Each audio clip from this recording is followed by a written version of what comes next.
Just going to make sure that I have, appears to be capturing the sound.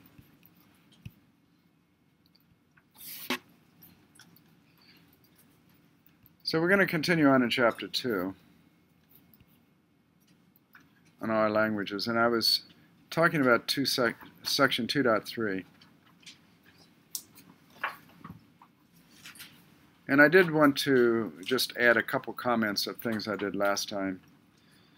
If you ever wonder what machine you're using, there's something called R version $platform, and this says that we're running Red Hat Linux in 64-bit.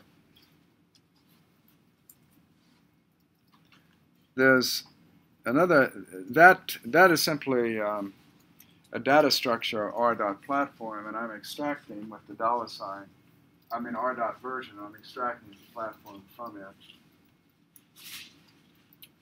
Now next is a function, sys.info, which also gives you information in a somewhat different form about the system. Again, it's Linux, and this tells the version. It also tells you that it's rstudio.staff.wu.edu, and that I'm the user, is J. Harner. Again, it says that it's x86 64-bit.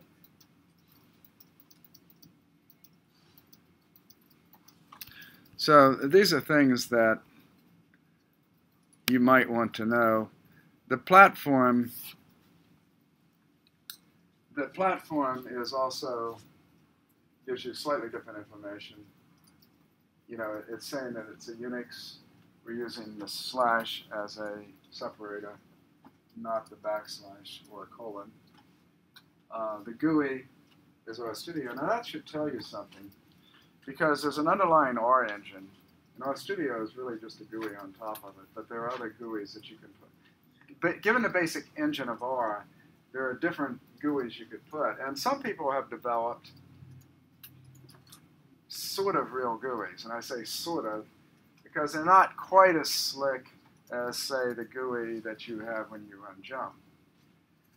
And part of the reason is that if you look at the R functions, and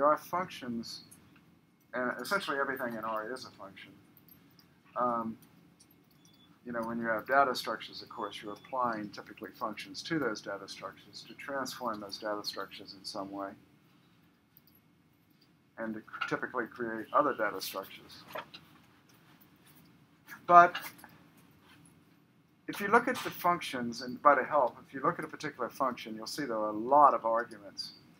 And so the question is, how do I put a front end on R when there are literally thousands of functions, and each function has many arguments? What people have done typically is they have built a GUI that addresses only some of the capabilities of R, that is, some of the functions, and only then addresses some of the arguments within those functions. So usually the GUI is kind of incomplete in that you can do it. There's one called R Commander that's fairly popular. I've never found that it's particularly appealing to me. I think it's better to spend the time to learn R and do it sort of the old-fashioned way. It's more powerful. The question might be, if you were teaching an intro stat course, should you use one of these GUIs that's been created, like R Commander? Perhaps. If you think about it, if you look at some of the old mainframe systems that grew up in the late 60s and early 70s, specifically mainframe environments like SAS and SPSS, SAS has pretty much stayed, you write the code and you run it. But there is actually a GUI for SAS, and again, it's limited, but there is a GUI that has been developed, but it's not as good as Jump. So from what I'm seeing, you can now call, if you use Jump, you can actually call R from Jump, or you can call SAS from Jump. And so there are ways you can use Jump as a front end to both SAS and R. And if you were doing standard analyses, then that might be a way to go. And I'm just sort of informing you that this is a possibility. that you could use jump as a front end. Now, I don't know that. I need to explore this a little bit. I'm not sure. There may be a cost issue. There's not a cost issue, I don't think, with Aura. In other words, calling Aura from SAS or from Jump. And my understanding is it's only the latest version of Jump, I think, that allows you to call Aura code. SAS can also, as I said, call Aura code. But what I'm not sure about, and I need to explore this, is whether or not you can call SAS code from within Jump without paying extra. In other words, I'm not sure that SAS just gives that software away. At one point I checked on it, and it wasn't free. They said, well, it's only $1,000 extra. So well, you know, how much do I need it? So I don't know what the current status of that is. I haven't checked, you know, since earlier. But I did want to mention, I do need to load a few libraries, and I'm trying to find a place in the book that it kind of lists all the libraries to load. If I try to load this library, it's not there. So you could load it yourself, but this particular library is not there. And so if you tried to run it, you would actually get an error. But we will have GenePlotter along. As we get a little bit further along in the book, we start doing some things in bioinformatics, and at this point we need some of the bioinformatics packages, particularly in the group of packages called bioconductor. I did want to mention just a little bit more about some of the things I talked about last time. If I say search, then you know, what am I really searching? Well, every time, I mean, how do you typically analyze data in an Aura session? What you typically do is you rev up Aura, and the first thing you probably do is you will load packages. Now that assumes that the packages you're going to load you've already installed. In other words, by default, if you have your own laptop and you run Aura, there's a group of, you know, the first time, do this command, and you'll. In other words, this list is pretty short. But if you every time you install a package, that is, if you install it, that doesn't mean it's loaded. So let's assume you've loaded a few packages, and the reason let's assume you've installed a few packages, and the reason you installed them is because you use them a lot. So I'm going to have them on my local machine. Now, since I'm going to assume that there are certain packages in this book that we are going to be using, like GenePlotter, then we will install those packages. But you don't necessarily get them in your search path. To do that, you have to say library. And library will actually put that package in your search path. So if I say library GenePlotter, it would then put it in the search path, and it will put it in the second position. It will put it in the second position.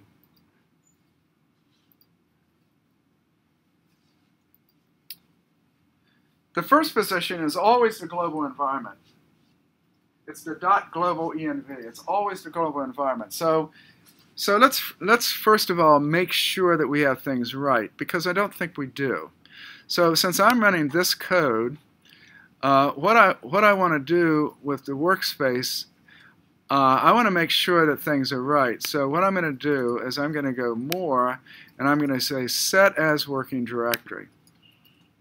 Now notice the command set working directory tilde. That means me, my home directory. So you need two concepts. You need the concept of a home directory and the concept of a working directory. My home directory is J. Harner. Yours will be whatever your login name is. That will be your home directory. And typically when you log in, you are in your home directory, unless you specify otherwise that you want to. There are ways you can end up in something other than your home directory, but by default you're in your home directory. That's indicated by the tilde in Unix. So the tilde means your home directory. So, but I want the working directory to be. I want the working directory to be where my file is. So my file is under And remember, in Unix, you use the slash, unlike DOS, which uses backslashes. The slash, the forward slash or slash, the slash is and means the forward slash. People say the forward slash if they're thinking in terms of backslash. But the slash, tilde slash, means go to the directory courses, and within that, go to a particular course in my case. Now, I set this up. I set up this directory, stat523, and within that, go to a directory, subdirectory called notes, and within that, go to a subdirectory chapter 2, and then chapter 2 is right here. You notice this particular path right here mimics the path home, courses, home meaning my home directory, courses, stat23, it's exactly the same. So any variable I create now should go into workspace.global, which is in this particular directory. So at this point, you might want to look at the workspace, and as you create things, see what gets created. So there was a command, and I had a little pull-down menu, and that pull-down menu, I could say set home directory, and I'm setting it to where that file came from. And that's what you use. That's what you want to do. In almost all cases, you want your working directory to be the same as where the file is you're working on, because any objects you create from that file will go into that working directory, and that's where you want them to go. Otherwise, you get them mixed up with objects you should create in R from other projects. So that's just a discipline that you should make sure you do. You always set the working directory at the beginning of a session to what the directory you're working in, which in this case is the chapter 2. Now, each of these environments has objects in them. If I type into something, if I type a symbol into R, how does that symbol get evaluated? We talked about environments last time. How does that symbol get evaluated? So typically, if I type in a name, the R evaluator will try to evaluate it. And so how does it find out the binding between the symbol and the value associated with that symbol? So does anyone want to tell me what is the rule? How does it do it? Where does it look first? The global environment. It says, can I find a symbol in there that matches?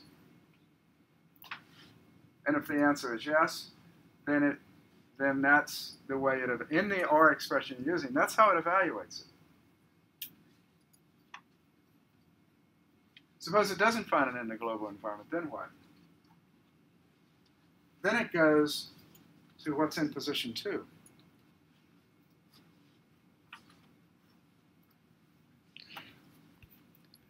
And if it doesn't find it there, it goes to what's in position 3 and so forth. So in other words, the search, what you're really doing, or what R does, is searches for the binding between the symbol and the value, and it searches through this path. That's the path. I can take a data frame, for example, and I can attach the data frame into the path. So if the columns of the data frame are named, like variable names, then they can actually find the variable names if I've attached that data frame. If I haven't attached it, and I use a variable name, then it tries to evaluate the variable name. Now what it can find the name of the data frame, but it cannot find the names of the columns within the data frame. In other words, it doesn't recursively go down into the structure and try to, by default, and try to find the names. But if I attach the data frame, so for example, well, before I go to that, suppose you don't know where you are. What is your working directory? Well, I said set working directory, but there's also an R function called get working directory. So if I simply click on it, now that actually gives you, and this is called the absolute path, as opposed to this where it says set working directory, you say it starts with a tilde, that's a relative path. It's not giving the complete path name. The complete path name, starting at the root, starts with a slash. That's called the root directory. So now I've mentioned three things. I've mentioned the root directory, I've mentioned the home directory, and the working directory. The root directory is at the root of the machine. It starts with a slash. You typically can't get down into there and mess around with stuff because you don't have permission to do it.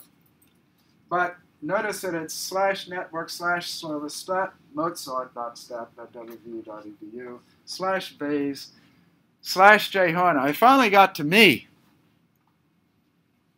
And now everything to the right of that is my stuff. Everything below me is not my stuff.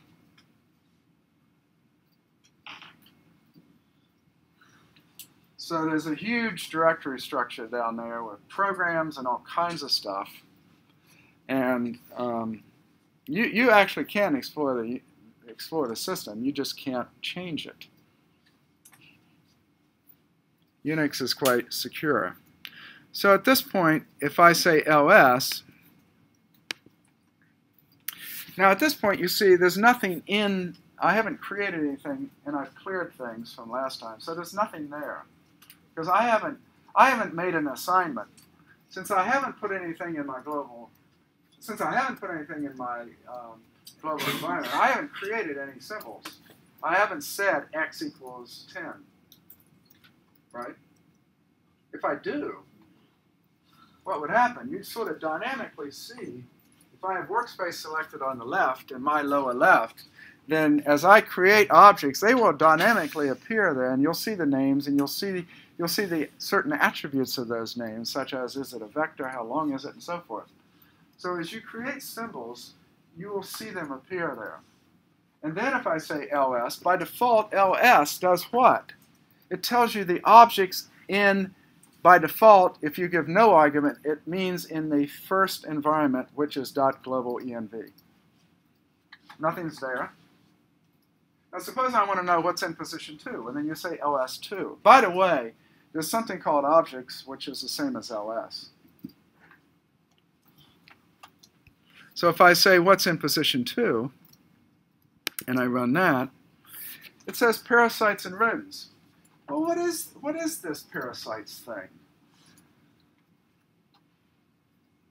Well, this accidentally came from my last class, but since it's there, we'll look at it. This is a data frame. So to find out, I could simply say, okay, parasites, and instead of looking at everything, I'm going to look at the first 5 rows, and I'm going to look at all columns.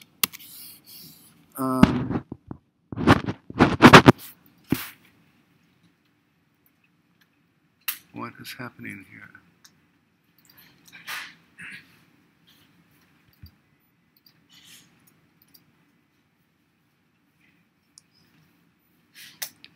Oh, the environment parasites exist. Oh, yeah. The environment parasites exist, but I'm actually looking for what's in that environment. So when I do ls, then this will let me, for example, do parasites. Notice I had a capital P. Now this is a mistake that a lot of, I don't actually have, if it's searching inside parasites, but I don't have the data frame parasites in my global environment. Is that clear? Parasites is nowhere with a small p. It's the name of an environment, but what the search path does, it searches what's in each environment. So there is nothing called parasites like in my global environment. Often what you'll do is you'll create a data frame in your global environment so that the actual name of the data frame is in the global environment. And then you'll attach it, and then it goes into position 2, and then you can find the names of the variables or the column headings within that second environment. That's what actually I can do. So I don't actually have parasites anyplace per se with a small p, but I do have parasites and rodents with a capital R, which are vectors, in the second environment. Okay, is that clear what's happening here? So even though I've got parasites sort of attached from my previous class, I cleared the working space and therefore I used a separate working space. But I never detached. I did not detach, and there's an attach and detach, and I'm not sure where that is discussed in this book, but it will be discussed, where you can attach, you can do attach and detach. So what I did is I cleared the working space, but I did not detach the environment.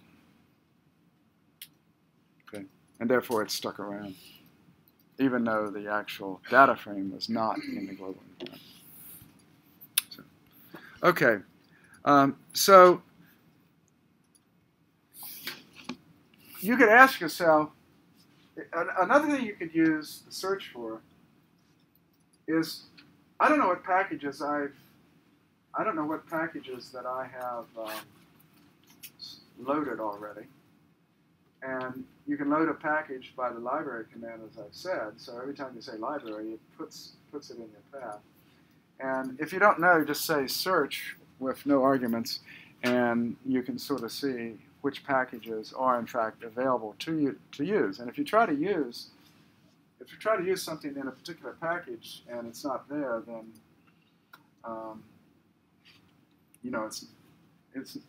the function's not going to work, or whatever you're looking for, the data structure of the function is not going to work.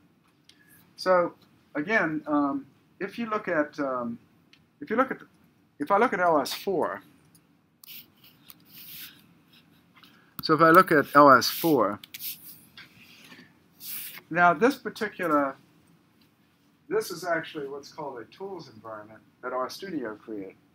And RStudio created this to do certain functions that, as part of their GUI, that are not in other GUIs, for example. And so we have two things that are in that environment, tools : RStudio. So you can find out what objects are in the environment, and then from there you could go on to explore those objects in more depth. So this is something you should realize, that by using search, it's something that you probably want to do occasionally to get accustomed to things. What is in my search path? A lot of times you'll put a symbol in and you say, well, where is the object? It's not finding it. And then if you do a search, it tells you what's attached. And then you can usually figure out pretty quickly why that object isn't there. Maybe that object is a data structure which is in a particular package, and you have to attach the package, and then you'll find the object. So I know this is a little confusing at first, but you'll get used to it. It's very powerful, and yet at the same time, for beginners, it can be confusing. Why is it powerful? Well, CRAN itself, which is the, it's a comprehensive R archive, CRAN, C-R-A-N. I think it's comprehensive R archive network, technically. And CRAN has 3,000 or 4,000 approved packages. Meaning that if you go out and search, and you do have to search because there are so many packages, you can search for packages and then you can install them pretty easily on your home machine.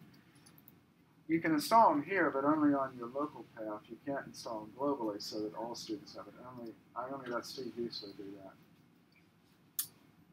You don't have permission to do it. But on your home machine, you can install anything you want. But that huge number of packages is not all of the R packages. There are lots of people that have created R packages, and they're out on something called GitHub, or they have their own environment, their own website on a particular university, and they have a package. You go there, you download it, you install it. And that you can do as long as you trust them. So the end result is that there are many other thousands of packages available. So that's strong because almost anything you ever want to do, someone has already probably done it.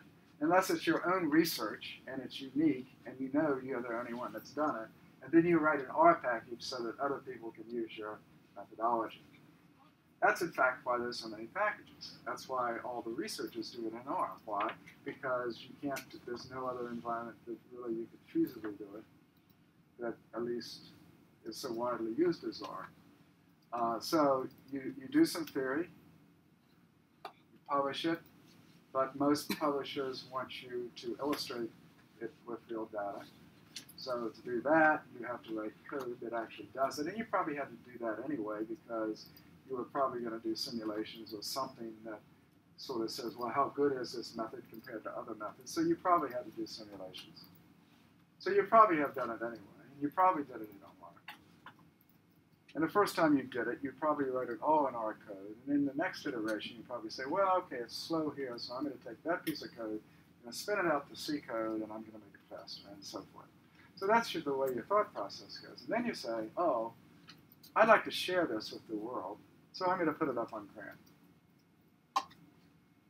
But in the meantime, until you're sure it's right, you don't put it on CRAN. You have it on GitHub or some other development environment. And therefore, but you advertise, it's on GitHub, use it at your own risk. I'm developing it, may not be complete. So you can go into Google and you can search, and there are various ways that you can try to find these packages out there. But of course, every package you use, you have to spend a little bit of effort on, well, how do I use all the functions in this package and what all the arguments mean? And plus, there's a little statistical theory behind it. So, you know, there's this whole process that you have to go through. But of course, there's a lot that's built into R, and you don't have to do any of that. So we're going to have a combination of that in this course, with some stuff's built into R. Most of what we've been doing so far, with the exception of Gene Plotter, has already been built into R. I didn't have to, you know, I really didn't have to, the packages were already there, in other words. So now last time I talked about, you know, and I'll just briefly go through this again. If I have cars, which is built in, it's a data set. If I build in, I can talk about the class of cars, which is a data frame, the type of clause, which is a list, and a data frame is a type of list. It's a more specialized version of a list. In other words, a data frame is a list in which all the elements are of the same length, and within an element, they're of the same type. But the different elements can be of different types. I like this command, the structure, because the structure gives str, the structure gives, it says it's a data frame of 50 observations and 2 variables. It gives a nice little summary. And then for each variable of the data frame, or each column, if you want to think that way, with the $, it's extracting, we'll talk about that more, it's extracting speed and distance, and they're saying those two are numeric, and it gives the first, I don't know how many, 10 or so. It gives the first few values, and then it has an ellipsis, meaning and so on. So it's not giving the whole data set, but it gives a nice little representation of what this object is. So if you want to know cars, it's an object. It's an R object. What is it? Well, yes, we could say it's class, but I like to say str. That's a nice little way of representing it. If I want to know how big it is, and someone was just asking me and saying that, you know, if you have millions of observations and you want to know, well, can I do this within the physical memory of my machine? Because by default, R uses the memory of the machine. In other words, it stores everything in memory. And so if you want to do out-of-memory calculations, there are various packages that do this. But it doesn't mean the particular algorithms that you want to use have been done in this way. So if you've got big data, how do you analyze big data if, in fact, it always has to fit in memory? Now, you could argue that, well, that's why SAS is good, because SAS in the very beginning wrote most of their algorithms, perhaps all, I'm not sure if that's a correct statement, to be out of memory. That is to say, you do not have to depend upon loading everything into the memory and operating it on that way. It sort of was built from the beginning that, in other words, if you were computing the mean, you wouldn't necessarily have to load the whole vector in at once. You could actually sort of bring them in one at a time and compute the mean. And the reason SAS did that was because back in the late 60s, when SAS was written, there wasn't much memory, even on mainframes. So if you had very much data, back in the 60s, the memory was like precious. And so they wrote the algorithms to be very efficient and to be able to compute it, even if the data exceeds the size of the memory. But R doesn't work that way by default. But there are extensions to R and packages that allow you to do that.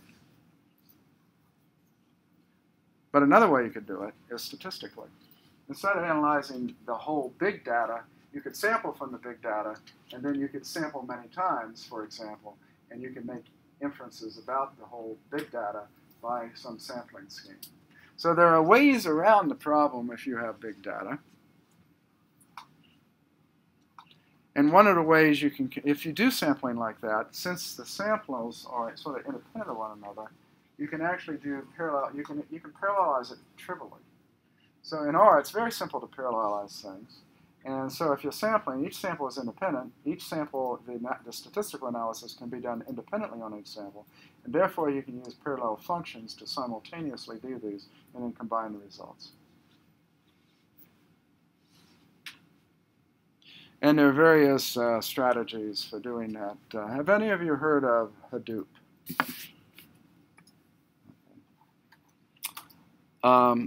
Hadoop is kind of the big thing now for big data.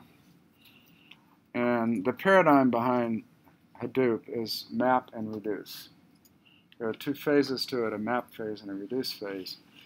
And these reductions that are taking place are actually quite easy to do in R. It's one of there are various paradigms, computing paradigms, and the concept of splitting and then reducing and then recombining. So you split the data,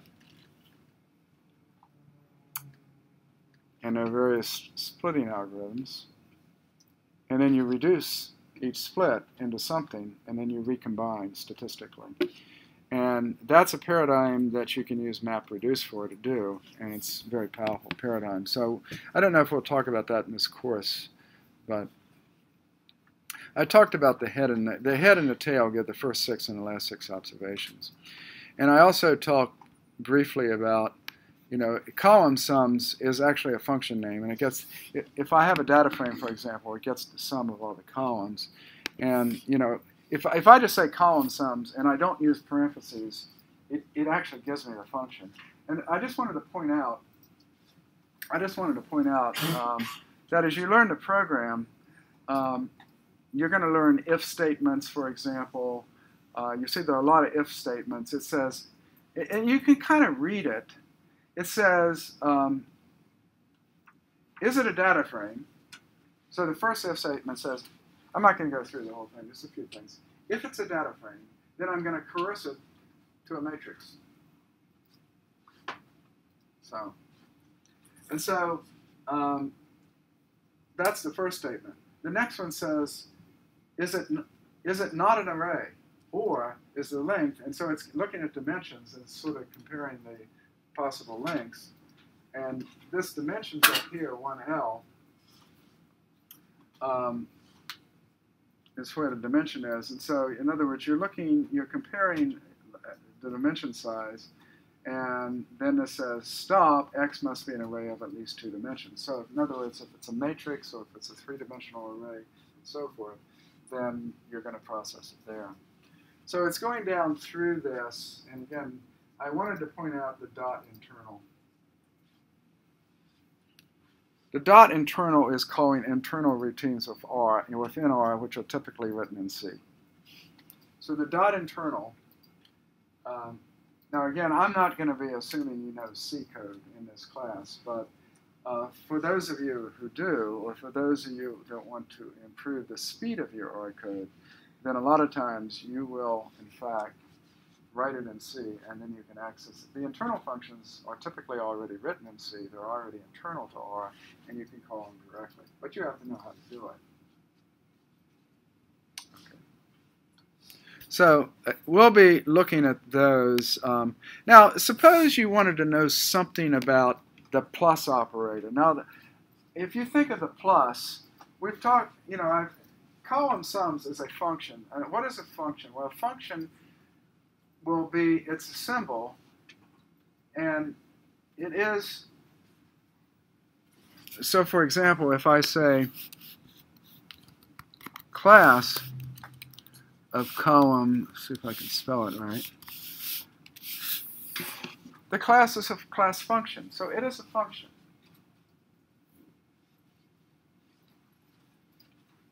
It turns out that things that are operators, like the plus sign, are also functions. If I say a plus b, it's really a binary. It's like a function with two arguments, a and b. We write it in the expression we're used to reading it. That is, we write it as a plus b, but we could also write it in a different way that would actually show that it is a function. So operators in R are really functions. But if I wanted to, I wrote down column sums and it printed it out. What happens if I write a plus? Well, then R tries to evaluate it. And it will say, well, let's see what happens.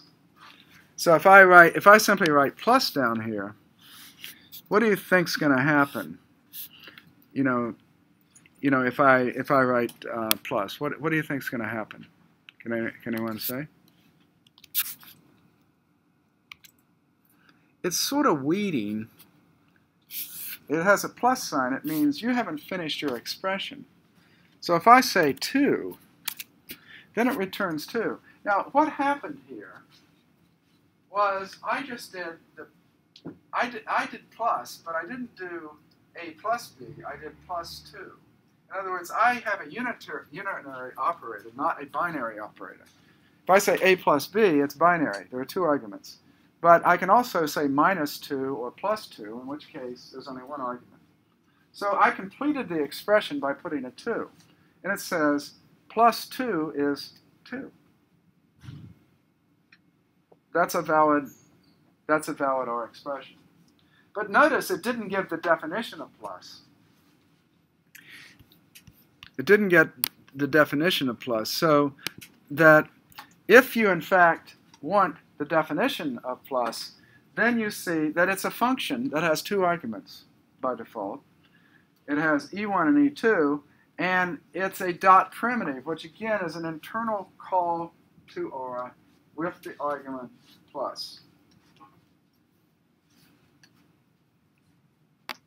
So you can't evaluate an operator like plus or minus.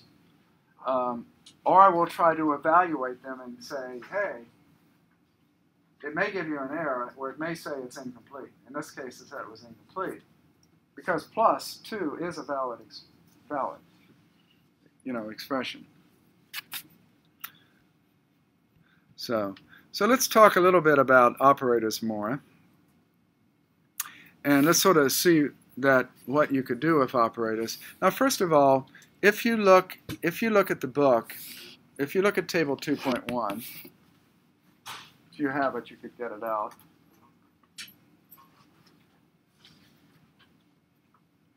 Table 2.1, I think, gives every possible R operator. Starting at the top, which is at the highest level, to the very bottom. And it determines the precedent in which it evaluates expressions. And if you're unsure of the precedent, use parentheses.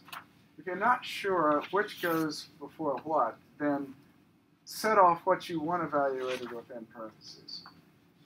But you can use the precedent. So what happens if a given line of the text, you have several operators sometimes, how does it, if that means they're all at the same precedence level, then how does it decide what a plus and minus, the unary plus and minus are at the same level, right? Someone have a book? So which one is evaluated first? It's table 2. And you can look at this later.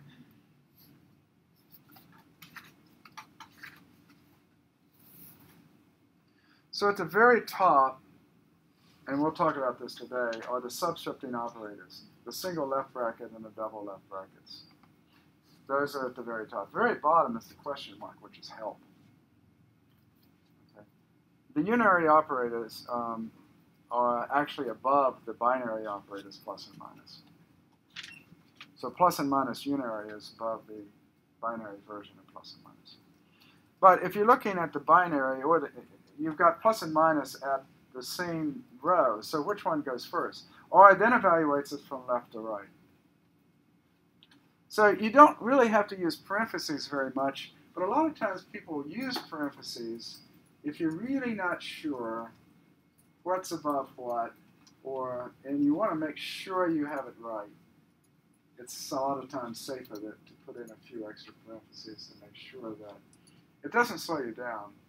Well, if you're interpreting it very little, I mean maybe a tiny bit. But at any rate, you should take a look at that table because it gives the operators an aura and it gives the precedence. And then the other thing to remember is it evaluates it from left to right. Okay? Thanks. So let's do an assignment. Now, as I mentioned to you, I could just as easily, if I go over here, if I hit the up arrow, it brings back the previous command. In fact, I can kind of keep doing that. I'm going back through the history. And now I'm going to down arrow. So up and down takes me through the history. And that way, if I have to do the previous line to correct a misspelling of something, then I can just hit the up arrow and it comes back and I can correct it. Now, if I would have used, a lot of times I'll use a space. If I would have used this as opposed to the above, those are equivalent. X equals 1:4 is the same as X gets 1:4. And the gets means less than hyphen. As two symbols, less than hyphen, is the same as saying equal. It used to be that you use the second form, gets or less than equal, is all you could use. But at some point, they allowed the equal sign to mean exactly the same thing. Most programming languages would use the equal sign. At any rate, however you want to go, if I evaluate that, you notice that now in the workspace, X has appeared. And it says that it's an integer vector of length 4. So I just created an integer vector of 0.4. You might think that if I do some sort of multiplication, then what happens to these integer vectors is they typically get coerced to numeric, meaning double precision. So when you actually do statistical multiplications and operations with them, these integer vectors will get coerced to numeric vectors at a double precision so that you have very high accuracy.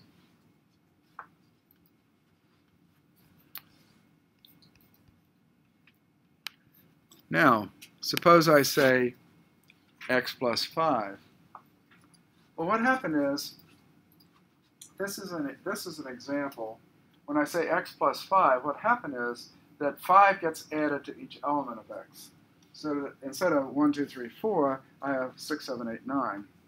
So that 5 got added to each value of x. This is called vectorized arithmetic. It's a very powerful thing in R. You have to be a little careful, but there's what's called a recycling rule. So if I say x plus 5, it takes the first element of x and it says I'm going to add 1 to it. Now, if I would have had a vector of length 4 on the right, it would have, by default, it correspondingly adds the corresponding elements. But I don't. I only have a scalar on the right, 5. Actually, 5 is a vector of length 1, so I don't have enough 5s. But what happens is I have what's called a recycling rule. So it recycles the 5 as many times as needed to add it to the length of the vector on the left. So later on, they talk about the recycling rule. Now suppose, now this is a little tricky. Suppose I have the get, and remember the get actually was returned a function, right? And suppose I want to rename the function. You see, a lot of these functions in R, you can actually capture them and extend them or change them. You could actually change most of the things in R to mean something else. So suppose I change,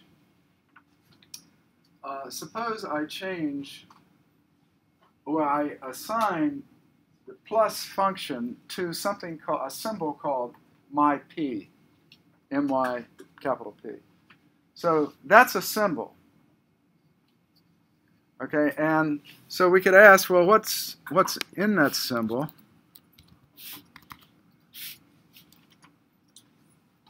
So you might say, well, what happens if I just do my p?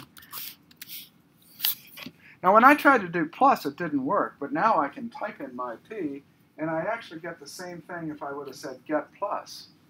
Well, that makes sense. I assigned it, and it's going to evaluate. It's going to evaluate my p, but I don't have arguments to it, so it's going to do like column sums. It's going to give the actual function. So if I continue on now a little bit, so we did, well, I actually typed it in, but that's the equivalent. Now, can I use my function? Well, my function x, I'm going to pass it the arguments e1 and e2. I'm going to pass it those two arguments, and it operated just as if I would have said x plus 5. So there are a couple things you can see. First of all, plus is a function with two arguments. In this case, it's a binary function. And I could redefine the function as by another symbol, and then in principle, I could go in and actually change that function. Now, you've got to be a little careful when you're calling primitives, when you start changing things, because it's still going to call that primitive, and you may break it. But the point is that in R, you can change almost anything if you know what you're doing. Now, perhaps there's special types of functions that begin, the special types of functions that begin with a percentage sign and end with a percentage sign, and then there's some name in between. So if you look, for example, at matrix multiplication, they use this form, and later on we'll talk about matrix multiplication. But if you look at certain matrix operators, they'll begin with the percent sign and end with the percent sign, and then there's some argument. Now, in the case of matrix multiplication, it uses the asterisk as the multiplication sign, and that does matrix multiplication instead of sort of regular scalar multiplication. But suppose I define a function p. There's a function in R called paste. And paste can take two character strings and paste them together. So if you have a character string x and a character string y, I can paste them together, and then there's an argument sep that tells, well, I want to paste them together. Do I separate them with anything? And if you put quotes with no space, it says no, just jam them together. But I could have put a separator in there. And so I'm going to define my own function, %p%. I'm going to define which is really just the paste function. It's sort of just this redefinition, but it's a redefinition in which the SEP, the separator, is predefined to be nothing. So if we define a new function called %p%, that's my function, which is going to do a paste, but it only does it in a very specific way. It takes the two arguments and jams them together with no space, no separator between the two. And then I apply my function. So I have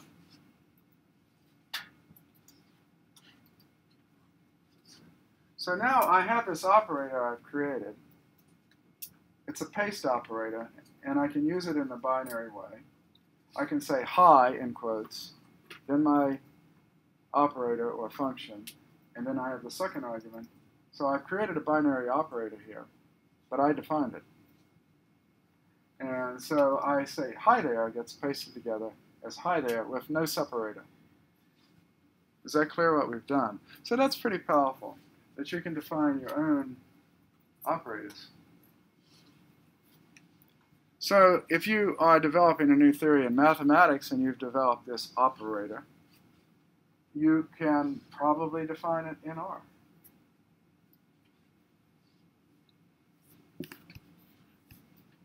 Okay. Let's keep going. This is a topic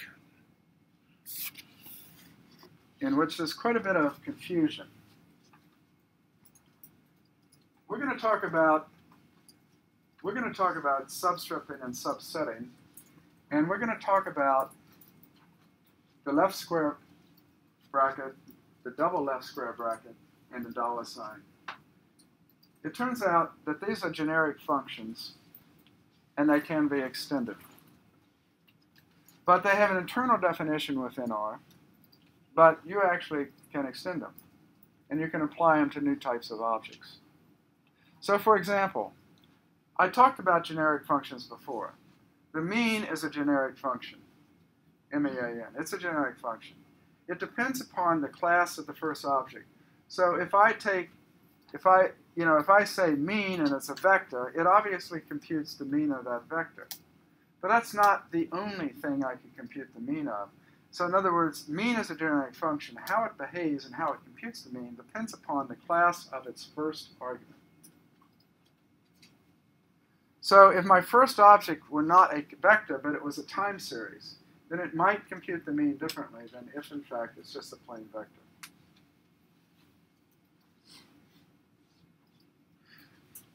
So that's what I mean by a generic function. It's a function that the action of that function will depend upon the class of the first argument.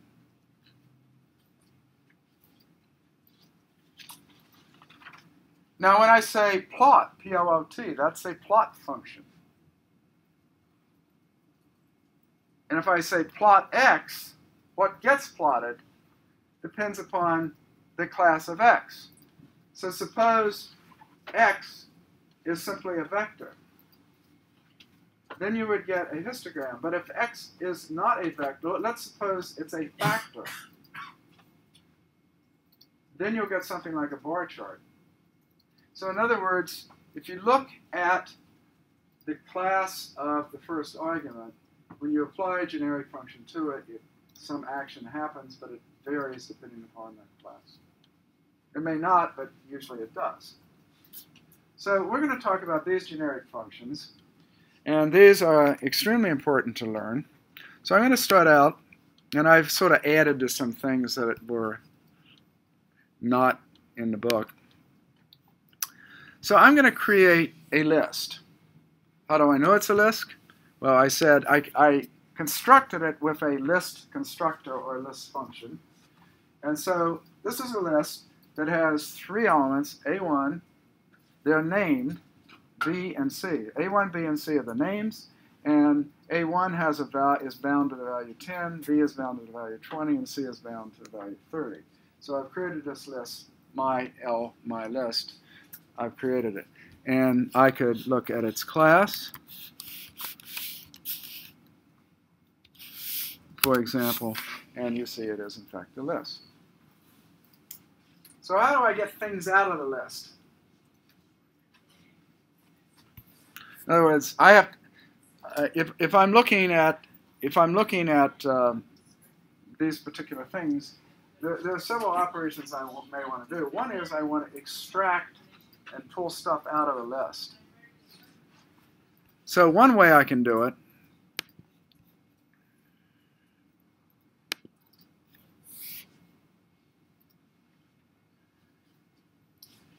I can use C23 evaluates to what? So what is C23? Well, it creates a vector. It creates a vector. Now these are indices, and these indices will correspond to the elements of the list, which in this case, it's the second and third element. So what it did is it pulled out B and C. It didn't pull out A. I didn't say 1, 2, 3. I just pulled out B and C. So I picked up the second and third element. So I can do that as long as I use single square brackets. Could I, but now, when I use the double square brackets and the dollar sign, it extracts a single value. So if I tried, for example, well, let's go down and look at, first of all, if I say double square brackets 2, it pulls out the second element. But if I try this, you can't do it. In other words, I can only extract with the double extractor, or the double square brackets. I can only pull out a single value. And that is also true of the dollar sign. So that I could also pull out, a single element with the dollar sign. But I want to mention there's a little nice thing about the dollar operator. It's extracting an element, but I have to name it. But I don't have to exactly match it, because the dollar sign supports partial match as long as it's unique. So if I put my L dollar sign A, it finds A1. So let's take a look. It found there is no A, right? There's an A1. So it supports partial matching as long as it's unique. You have to give enough that it's unique, and then once you do that, you don't have to give the rest of it. So the dollar sign supports partial matching by name. But, and there's lots of rules here which drives you crazy, but the square bracket and the double square do not support partial matching. So if you would try to do this, and I put some comments in here to try to help out, if I would try to do this here, what happens? Well, you didn't get the A1 value, did you? Now, one of the things that I mentioned, I think I mentioned,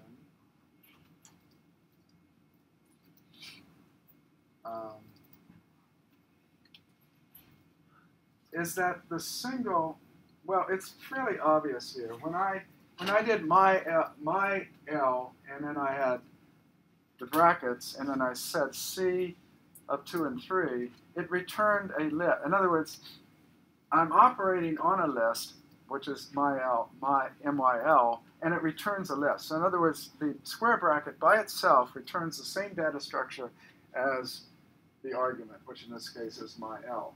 So I started out with a list, and it returns a list. Okay, that's the single, and that's another rule. But that is not true with the double brackets and the dollar sign. They return single values. So because I used the single one here, it says I have to return, a list. But it can't find, but that also has a rule that it doesn't support partial matching. So what it's doing, or trying to do, it's saying non-available. It can't find it with a value of null.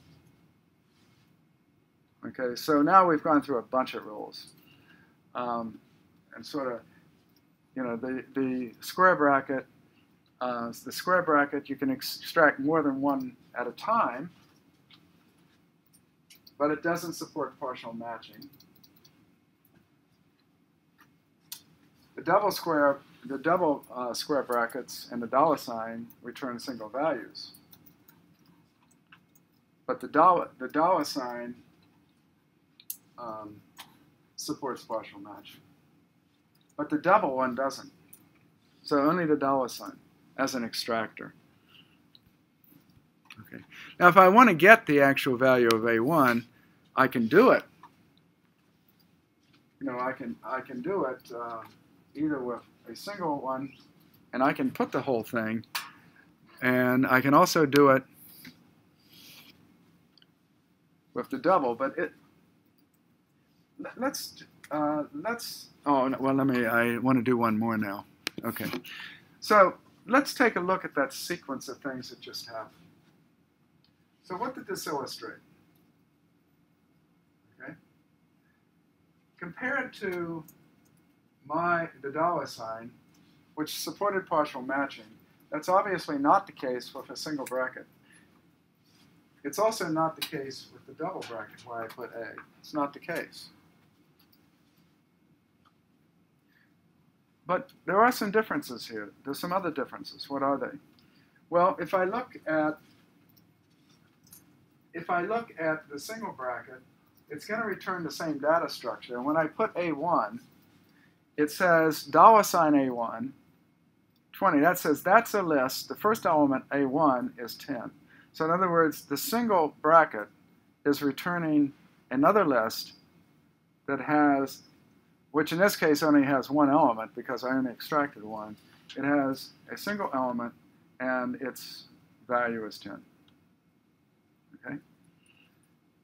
Now again, when I try to extract A with the double brackets, not supported, but it also doesn't return, the same data structure, the double bracket. So if I would have put it correct, so if I would have put double brackets with, in quotes, A1, it doesn't return a list. In this case, it just returns a value. So there's kind of a lot to remember there. But there's a little more.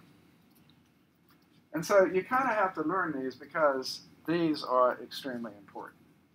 This section is not here just for the fun of it. You will be using these operators a lot. One of the ways you'll use them in a very simple way is with matrices, where you can extract submatrices from a matrix, and I'll get to that in just a little bit. But these will be very used. But there's something else. The dollar operator does not evaluate its second argument. So what does that mean? Okay. But suppose I define F to be, in quotes, B. So it's a character string with one element that has B in it, but it's character. So I'm going to define F to be B. Okay? Now what happens if I say, double brackets of F?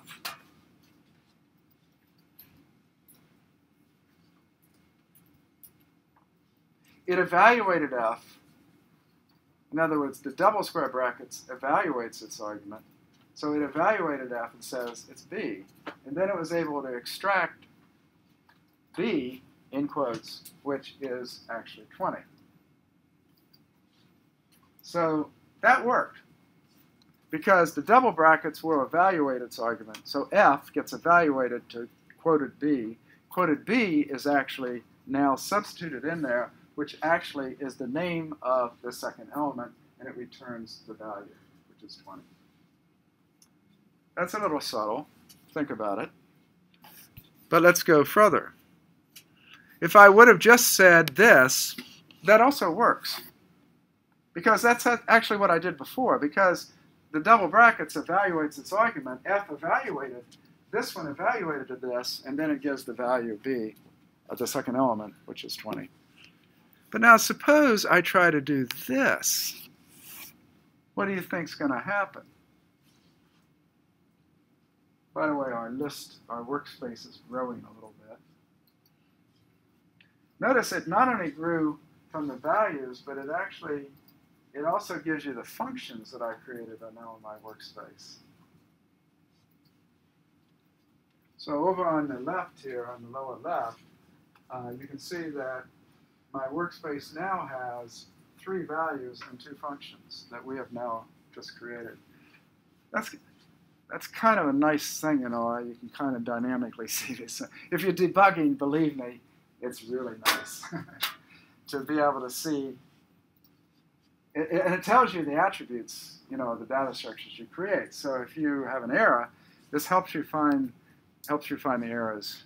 And so if you're really writing some pretty serious code up in this file, in my case, in the upper left, then a lot of times this is the way I work. and I pop up the help file off and on to sort of find the help for a particular function that I don't know all the arguments for, or something like that. So that was sort of design. Now, the default construction is a little bit different. I particularly like this because I like my code to be here, and I like my experimentation to be here, and my console. That's just my own style. You can rearrange these 4 quadrants any way you want. So, at any rate, let's get back. What do you think is going to happen when I try to, say, dollar sign $B? What do you think is going to happen? Is it going to work or not? Anyone want to stick their neck out on a limb? It works. Because B is the name of one of the elements, right? No problem. Is the next one going to work? Dollar sign F. No, because the dollar sign does not evaluate its argument. So in other words, F does not get evaluated. So let's see what it says. No. It won't evaluate F to B. F is B, but it won't evaluate it, so it can't figure out what it is. Okay. Now, so are there any questions on that? Now, when we're subsetting, there are 2 different roles, actually. We've actually, there's indexing and there's subset assignment. And so there are 2 different things you might do when you're subsetting. One is you simply index to try to extract something. This is what we've actually been doing. Or you try to reassign values. So you might say, I want to find all the missing values and replace them with a 0. Or you may say, more realistically, I want to find all the missing values, and I have this function I want to call. And this function is called an imputation function. This imputation function actually computes the missing values based upon some statistical algorithm. So to give it a simple example, if you had a vector and you had a missing value, and you were going to replace that missing value with something, what might you replace it by? The median? In other words, that would be a very simple thing to do. I could simply replace a missing value by its mean, by the mean of everything that's not missing. That's a very simple imputation rule. I'm not saying I recommend it, but there are reasons why you might want to do this. Because if you've got a lot of columns in your data, a lot of times, if any one column is missing, it eliminates the whole thing, the whole row. So by default, jump and SAS work this way. In jump and SAS, any variable you're using, if any one of them is missing, that row goes. By default, it's gone. It's not part of the analysis, unless you impute the value and put it in, and then all the other data doesn't get thrown out in that case. But you have to adjust for the fact that you really don't know that value. So typically, these imputation algorithms, there are ways that you adjust for the values you're missing. Okay, so I may want to take all missing values, all NAs, and replace them by something. So you first of all have to find all the NAs, and then I have to do some change. Well, that's that second one where I have subset assignment. How can we change all values that meet a criteria to something else? That's the subset assignment. So let's continue on. So we're going to talk about vectors first. So let's create a simple vector. And then I simply say I want to subset the first, third, and fifth arguments, and I do, and it's 11, 13, and 15. That's very simple.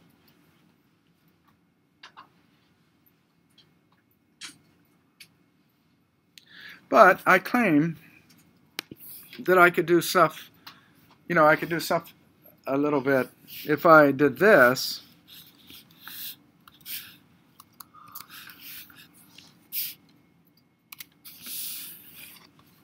what did I do there?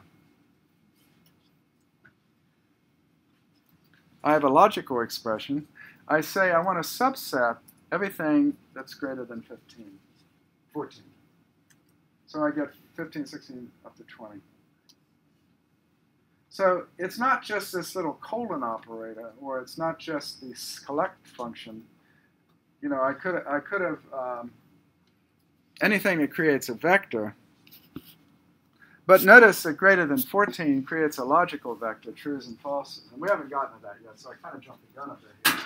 But greater than 14 creates a logical vector of trues and falses, and then it subsets the trues. You probably deduced that.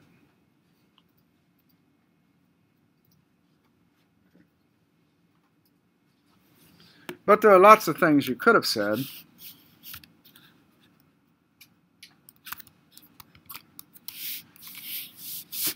So that is not working. Why is that not working?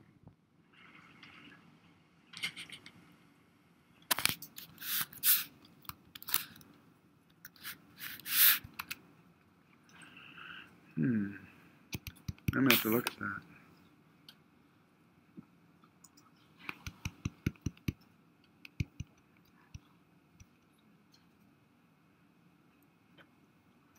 I'm going to check that. I thought it would. Did I make... Let's see anything wrong. X is, yeah, 11 to 20. Oh, I know why. I'm out of range. I'm trying to extract the 12th, 13th, and 14th, but there is no 12th, 13th, 14th. What I would have to say is 2 to 4 or something. I would have to say X colon 2 colon 4, and it will get 12, 13, and 14. Do you understand what happened here? I was out of range. I'm looking for the 12th position, but there is no 12. But that is a rule. By default, if it doesn't find it, it returns an NA. It's another one of those rules you have to remember. Or if you don't remember them, you can easily try it. Okay, so let's go ahead and do some more. So there's all sorts of subsetting rules. So if I again define x to be, let's redefine x to be 1 colon 10. And now let's say, oh, well, there it is. I jumped the gun. 1 to 3 will be the first 3. And here's the example that I sort of pre-jumped inadvertently. If I say 9 to 11, then I have 9 and 10, but I get an NA because 11 doesn't exist. But you might ask, what happens if I try to do a 0 and 1? What happens if I do a 0 and 1? Well, you'll be okay. If I do x of 0, I get an integer of 0, right? Well, you do. So if I just say x of 0, I get an integer, a vector of length 0. And remember, vectors in R can be of length 0. So I have a vector of length 0. Now suppose I concatenate. So I'm sort of going to construct what might have happened. So I said x, and then I'm subsetting 0 colon 1, and it actually just returned x1, and that's what I wanted it to do, because I was out of range on the low side with a 0. And so x0, as I said, returns an integer of length 1. What happens if I now concatenate an integer of length 0 with this? What happens now? If I concatenate an integer of 0 with this, again, it just returns. I can concatenate something of length 0 with something else, and I just get the something else. This actually turns out to be very important when you're doing do loops and you have an initial condition. Your initial condition may say, I have this vector. I don't know how long it is. But then each time I go through, I'm going to concatenate. But the first time you concatenate the 0 in, and it doesn't change anything. And so this actually may seem like pathological that I would give this example. Turns out that this type of thing is actually quite useful, where I concatenate something that has length 0 as I construct it iteratively. So it actually does have a use. And if I try to use NA as a subscript, it always returns an NA. So there are a couple rules here that I'll discuss in the book in more detail, that if I have something outside the range, it returns NA. If I have a 0, it returns an integer of length 0, and it just kind of goes away, it gets concatenated in. And then if the subscript is NA, it returns an NA. So this one up here, where I have the 11, is different than the one I have here, because I was out of range on the first one, it returns an NA. Here, I actually tried to use NA as a subscript value, and it returned an NA. So those are just some rules that you need to keep track of. Okay.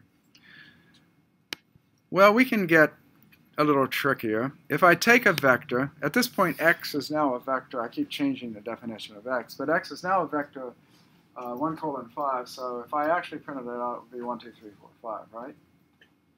Now suppose we name x. So we're going to name the elements of x, that is, the elements of the vector. And so, and this is an interesting thing. I'm going to say the names of x on the left get assigned the letters 1 to 5. So you might say, well, what does letters do? So we could type in, just to see what you might get, letters 1 colon 5, and you get the first 5 letters of the alphabet. Now I'm going to assign those. Those are going to be the names of the first 5, 1 colon 5, or 1, 2, 3, 4, 5. So I'm going to go up here, and I'm actually going to assign those.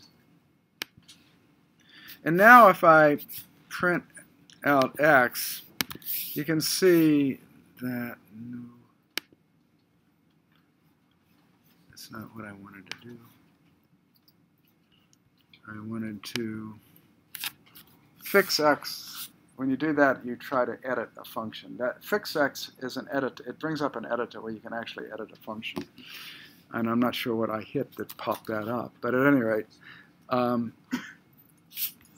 I wanted to do was just print out x. And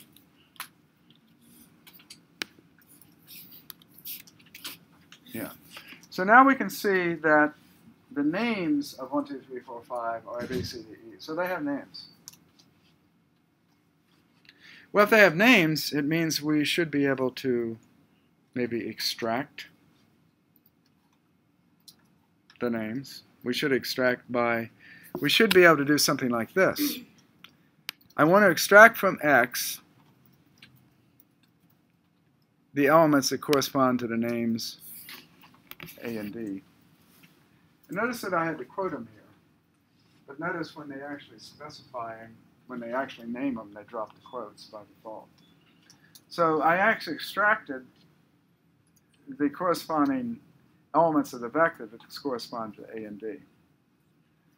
Now, of course, what you may want to do, you may want to give, you may have a vector and you want to give the months that may correspond to, 1 through 12, which are January, February, March. You may want to give the names of the months, which actually there are built-in ways of doing it, but we could do that using this names function. Now this may throw you a little bit.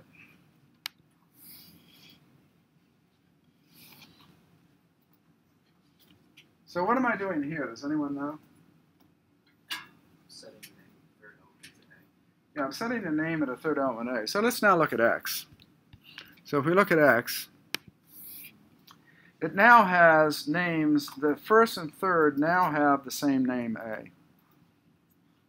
Okay? So what if you have duplicate names? So what would you expect to happen here? I'm going, when I say here, where the flashing cursor is, I have x, and then I have, single brackets, square brackets, and I have A. What would you expect to get? You might expect to get the first and the third, right? Because that's the name for the first and third. You don't. You only get the first occurrence. You did not get 1 and 3. You got 1, the first occurrence. And so just keep that in mind.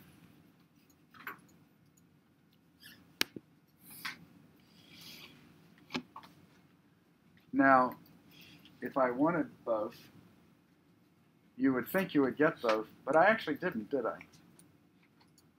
What I got is the first one twice.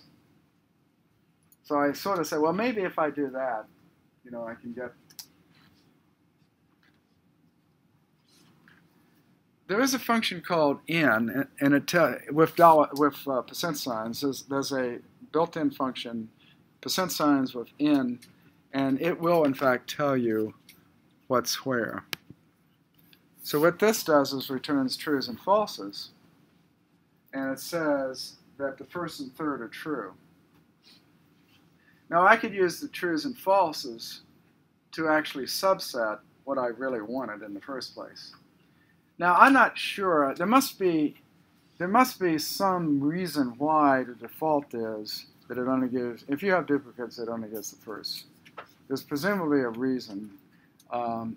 The book, I don't think, explains that reason. But presumably when the R designers were designing R, they presumably had a reason why they did this. I don't actually know that reason. But it's so maybe if you go read the internal documentations of R, they will explain why they did it. What are the circumstances under which this would be a better choice in returning all values that match? Again, that could have been another default action that returned all values that match, but it's not. Okay, but if you really needed it, I could actually embed this as a function within the square brackets, and the trues and falses would return the right thing. That's kind of a long-about way to do it, but it is possible to do it that way. Okay.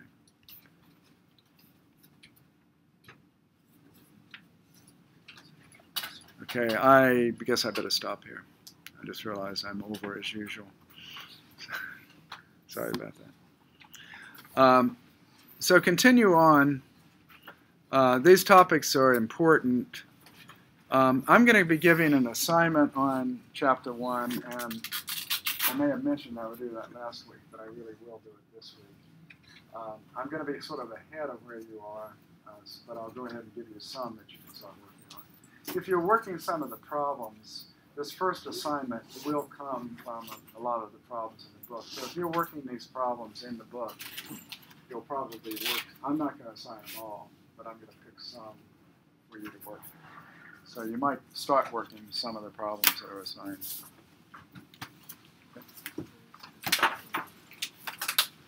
Hey, I'll be back at 3. Are you going to be here at 3:30? Are you going to be here? What time will you be back? 3:30. Yeah, I'll be here.